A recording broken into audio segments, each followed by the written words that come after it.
Changing your interpretation.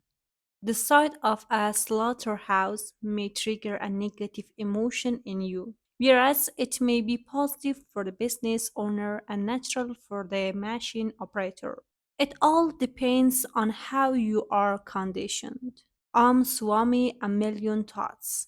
In itself, an event or a thought has no power to alter your emotional state. What generates emotions is the way you choose to interpret the event or thought. This is why two people can react differently to the same situation.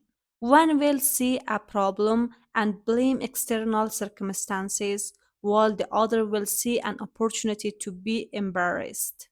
One will get stuck, the other will grow. The way you interpret events is closely linked to general assumptions you hold about life.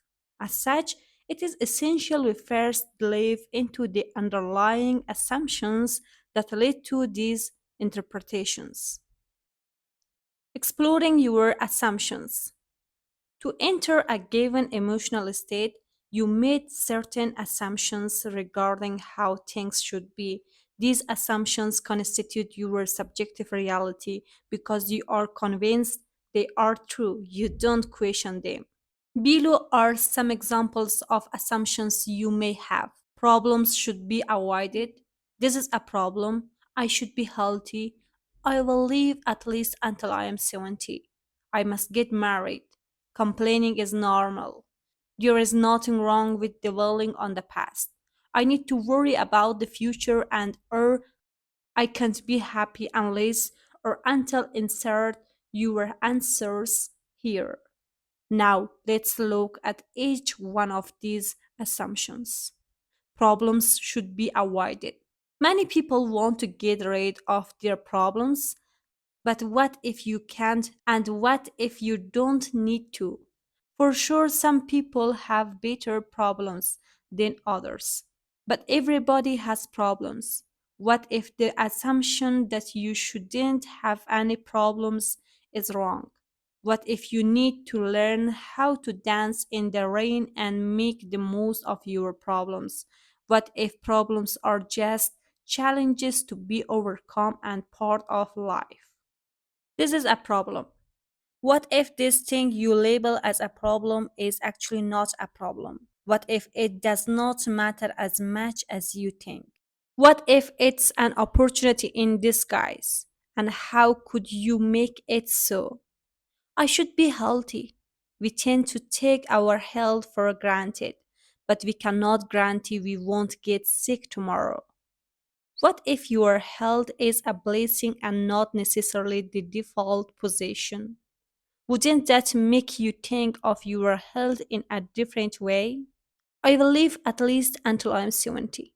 You probably assume you will live a long life. But what if that's not the case? Isn't living a long life a blessing rather than something you should take for granted? Unfortunately, some people die young, but that's the nature of reality. People say he died too young, but is that correct? Isn't it more accurate to say that he just died, neither too young nor too old? I must get married. Maybe, maybe not. That's just your interpretation.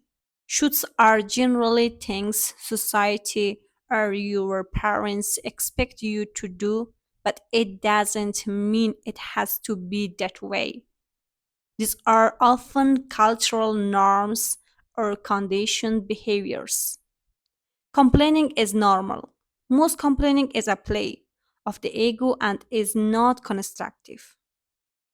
It does not help you and does not change anything. The only thing it does is strengthen your ego and offend people. Try to spend an entire week without complaining and see what happens. There is nothing wrong with dwelling on the past. You probably spend too much time dwelling on the past. Everybody does. But do you realize the past exists only in your mind? And do you realize you can't change it no matter what you do? Learning from your past is useful. Dwelling on it isn't. I need to worry about the future. Worrying about the future is unavoidable to a certain extent, but it doesn't help. Instead, you should do the best you can in the present to avoid future problems. I can't be happy unless insert your answers. You don't need to have the perfect life to be happy. Happiness is a choice you need to make every day. You must practice it since, as we have seen before, external factors won't significantly affect your happiness. These are just some examples of assumptions you may hold. My intention here is to show you that your interpretations and the emotions generated from them are largely the result of the assumptions you hold about the world. Thus, to experience more positive emotions, it is important you spend time revising your assumptions, analyzing your interpretations. As we have already seen, you interpret events based on your assumptions. Now, below are some questions to help you understand what I mean by interpretations. Do you think everything happens for a reason and embrace it, or do you play the victim?